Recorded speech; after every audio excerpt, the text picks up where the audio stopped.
আপনারা যারা বিদেশে যেতে চান তাদের জন্য কিন্তু পুলিশ ক্লিয়ারেন্সের প্রয়োজন হয়ে থাকে। আর আপনি দেশে কোনো অপরাধমূলক কাজের সাথে জড়িত আছেন কিনা সেই জন্য পুলিশ ক্লিয়ারেন্সের প্রয়োজন হয়ে থাকে। আর পুলিশ ক্লিয়ারেন্স করতে চাইলে আপনার কাছে এনআইডি কার্ড অথবা জন্ম নিবন্ধন, পাসপোর্ট এবং নাগরিক সনদপত্র থাকতে হবে এবং এইগুলো প্রথম শ্রেণীর কোনো কর্মকর্তা দিয়ে সত্যায়িত করে তারপর কিন্তু অ্যাপ্লাই করতে হবে। আর কাজটি কিভাবে করবেন চলুন স্ক্রিনে গিয়ে দেখি।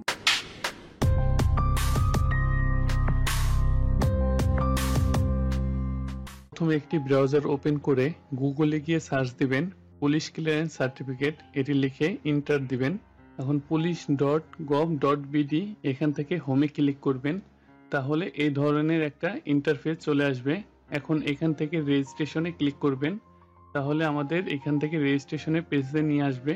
এখন এখানে আপনার ফুল নেমটি লিখে দিবেন, একটি ইমেল অ্যাড্রেস দিবেন, আপনার ফোন নাম্বার এখানে লিখে দিবেন, এনআইডি কার্ডের যে নাম্বারটি আছে এখানে লিখে দিবেন এবং একটি পাসওয়ার্ড দিবেন এবং সেম পাসওয়ার্ডটি আবার নিচে দিয়ে দিবেন এবং নিচে যে সংখ্যাটি দেখতেছেন 1+7 এটি যোগ করে এই বক্সে লিখে দিবেন এবং এখান থেকে কন্টিনিউ ক্লিক করবেন। কন্টিনিউ ক্লিক করার পর এই ধরনের একটা ইন্টারফেস চলে আসবে। এখন আপনি যে নাম্বারটি দিয়ে রেজিস্ট্রেশন করেছিলেন সেই নাম্বারে মেসেজ অপশনে গিয়ে লিখবেন PCC স্পেস AV 6464, মেসেজটি টাইপ করে 26969 এই নাম্বারে পাঠিয়ে দিবেন এবং এটি 5 মিনিটের মধ্যে করতে হবে এবং মেসেজ অপশন আসার পর এটি আপনার ভেরিফাই হয়ে যাবে। এখন এখান থেকে অ্যাপ্লাই অথবা মাই অ্যাকাউন্টে ক্লিক করবেন, তাহলে আপনি যে নাম্বারটি দিয়ে অ্যাকাউন্ট ক্রিয়েট করেছেন সেই নাম্বারটি এখানে শো করবে। এখন সাইন ইনে ক্লিক করবেন, তাহলে এই ধরনের একটা ইন্টারফেস চলে আসবে আপনাদের সামনে। পারপোজ অফ পুলিশ ক্লিয়ারেন্স, এখান থেকে গো অ্যাব্রোডে ক্লিক করবেন, কোন কান্ট্রিতে ট্রাভেল করতে চাচ্ছেন সেই কান্ট্রিটি এখান থেকে সিলেক্ট করে দিবেন। পার্সোনাল ইনফরমেশন, এখন আপনার পার্সোনাল সব ইনফরমেশন গুলা এখানে সাবমিট করতে হবে। প্রথমে পাসপোর্ট নাম্বার, আপনার পাসপোর্টের যে নাম্বারটি আছে এখানে টাইপ করে দিবেন। ইস্যু কান্ট্রি, যেহেতু আমরা বাংলাদেশ থেকে পুলিশ ক্লিয়ারেন্সের জন্য অ্যাপ্লাই করতেছি তো এখানে অটোমেটিক বাংলাদেশ চলে আসবে। ইস্যু অফ ডেট, এখানে পাসপোর্টের উপরে কত তারিখে আমরা ইস্যু করেছি সেই ডেটটি এখানে দেওয়া আছে, সেই ডেটটি আমরা এখান থেকে সিলেক্ট করে দেব। ইস্যু প্যালেস, আপনি কোথায় থেকে পাসপোর্টটি ইস্যু করেছেন সেই অ্যাড্রেসটি এখানে টাইপ করে দিবেন। এক্সপায়ার ডেট, আপনার পাসপোর্টের ফ্রন্ট পেজে এক্সপায়ার ডেট উল্লেখ করা আছে, আপনি সেখান থেকে দেখে এখানে সিলেক্ট করে দিবেন। মোবাইল নাম্বার, অবশ্যই একটি অ্যাক্টিভ মোবাইল নাম্বার এখানে টাইপ করে দিবেন। ইমেল অ্যাড্রেস, এটি অপশনাল, এটি দিলেও হবে না দিলেও হবে, তারপরেও আমি এখানে দিয়ে দিচ্ছি, অবশ্যই একটি অ্যাক্টিভ ইমেল অ্যাড্রেস এখানে টাইপ করে দিবেন। এখন এনআইডি কার্ড, আপনার যে এনআইডি নাম্বারটি আছে এনআইডি নাম্বারটি এখানে টাইপ করে দিবেন। আপনার পাসপোর্টে আপনার যে নেমটি আছে সম্পূর্ণ নেমটি এখানে টাইপ করে দিবেন। ফাদার অবলিক হাজবেন্ড, আমি এখান থেকে ফাদার নেমটি টাইপ করে দিচ্ছি এবং রিলেশন এখান থেকে সিলেক্ট করে দিবেন। আমি ফাদারে একটি টিক দিয়ে দিচ্ছি। আপনার পাসপোর্টে আপনার মাদার নেম যেটি দেয়া আছে দেখে সেম ভাবেই সেটি এখানে টাইপ করে দিবেন। ডেট অফ বার্থ, এখন আপনার যে বার্থডে ডেট আছে সেই বার্থডে ডেট এখান থেকে সিলেক্ট করে দিবেন। সেলিটেশন, আপনি যদি পুরুষ হয়ে থাকেন তাহলে মিস্টার সিলেক্ট করবেন, যদি আপনি মহিলা হয়ে থাকেন তাহলে মিসেস সিলেক্ট করবেন এবং আপনি যদি তৃতীয় লিঙ্গের হয়ে থাকেন তাহলে নান সিলেক্ট করবেন। এখন আপনার একটি ছবি আপলোড করতে হবে, অবশ্যই এটি 150 কেবির উপরে।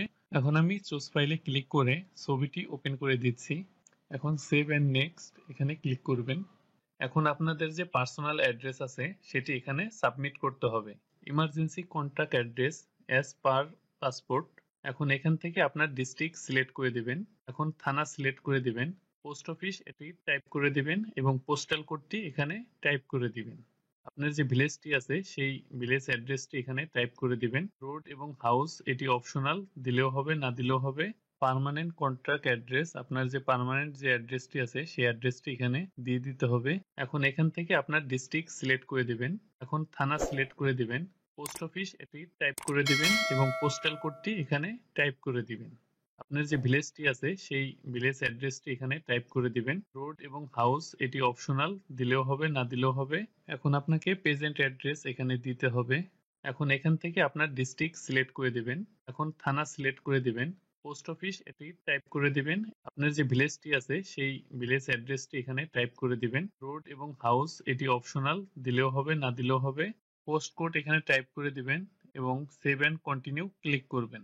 এই ডকুমেন্টের এখানে আমাদের 3টি পেপার মাস্ট বি অ্যাড করতেই হবে। তার মধ্যে পাসপোর্টটি বাধ্যতামূলক, এনআইডি কার্ড, বার্থ সার্টিফিকেট এবং ওয়ার্ড কাউন্সিলর সার্টিফিকেট।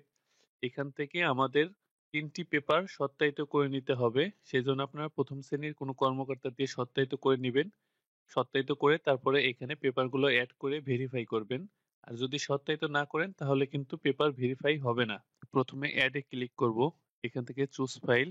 এখন পাসপোর্টটি সিলেক্ট করে ওপেন করে দেব। এখন একটা বিষয় মনে রাখতে হবে, প্রত্যেকটা ইমেজ ম্যাক্সিমাম 200 কেবি হতে হবে। তার বেশি হলে কিন্তু এটি আপলোড নিবে না। এখন আপলোডে ক্লিক করব। ন্যাশনাল আইডি, এখানে অ্যাড এ ক্লিক করব। Choose file. এখন এনআইডি কার্ডটি সিলেক্ট করে ওপেন করে দেব এবং আপলোডে ক্লিক করব।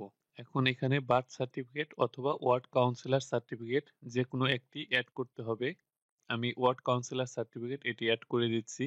এখান থেকে চুজ ফাইল ক্লিক করে ফাইলটি সিলেক্ট করে দেবেন। আপলোডে ক্লিক করবেন। এখন সেভ অ্যান্ড কন্টিনিউ এখানে ক্লিক করবেন। তাহলে আপনাকে কনফার্মেশন এই পেজে নিয়ে আসবে। এখন এই পেজে আসার পর আপনার সকল ইনফরমেশন গুলো ভালো করে চেক করে দেখবেন যে সব ইনফরমেশন গুলো ঠিক আছে কিনা। এখন যদি কোথাও কোনো ভুল হয়ে থাকে তাহলে এখান থেকে এডিটে ক্লিক করবেন। এডিটে ক্লিক করে আপনি পুনরায় সবকিছু এডিট করে নিতে পারবেন। আপনি চেক করার পর সবকিছু যদি ওকে থাকে তাহলে ফাইনালি সাবমিট এখানে একটা টিক দিবেন এবং কনফার্মে ক্লিক করবেন। প্লিজ ক্লিক এখানে ক্লিক করবেন। তাহলে সোনালী পেমেন্ট গেটওয়ে এই পেজে নিয়ে আসবে। এখন আপনি চাইলে সোনালী ব্যাংক অথবা যে কোনো ব্যাংকের কার্ডের মাধ্যমে আপনি কিন্তু পেমেন্ট করতে পারবেন। যেহেতু আমি মোবাইল ব্যাংকিং এর মাধ্যমে পেমেন্টটি করতে চাচ্ছি তাই মোবাইল ব্যাংকিং এ ক্লিক করব। এটি ক্লিক করার পর এখানে বেশ কয়েকটা অপশন চলে আসবে। এখানে রকেট, বিকাশ, নগদ। আমি বিকাশের মাধ্যমে পেমেন্টটি করব তাই বিকাশে ক্লিক করলাম। এখন এখান থেকে কনফার্মে ক্লিক করতে হবে। পে উইথ বিকাশ এখানে ক্লিক করতে হবে। এখন আপনার বিকাশ নাম্বারটি এখানে টাইপ করে দিবেন এবং কনফার্মে ক্লিক করবেন। এখন আপনার এই বিকাশ নাম্বারে একটা ভেরিফিকেশন কোড যাবে। সেই কোডটি এখানে সাবমিট করে কনফার্মে ক্লিক করবেন। এখন আপনার বিকাশ পিনটি এখানে টাইপ করে কনফার্ম করবেন। আপনি চাইলে এটি সেভ করতেও পারেন, নেভারও করতে পারবেন। এখন ডাউনলোড ভাউচার এখানে ক্লিক করবেন। এখন আপনার সামনে আপনার চালান ফর্মটি চলে আসবে। এখন এখান থেকে আপনি ডাউনলোডে ক্লিক করে আপনার চালান ফর্মটি ডাউনলোড করে নেবেন। এখন চালান ফর্মটি আপলোড করার জন্য 2 নম্বরে যে অপশনটি আছে স্ক্যান এন্ড ক্লিক হেয়ার, এই ক্লিকে ক্লিক করবেন। তাহলে চালান আপলোড ফর্মে নিয়ে যাবে। অথবা মাই অ্যাকাউন্টে ক্লিক করবেন। ক্লিক করে আপলোড সোনালী ব্যাংক এখানে এসে ক্লিক করবেন। তাহলে চালান আপলোড ফর্মে নিয়ে যাবে। এখন এখান থেকে ব্যাংক নেমটি সিলেক্ট করে দিবেন। সবারই সোনালী ব্যাংক আসবে, সবাই সোনালী ব্যাংকটি সিলেক্ট করে দিবেন।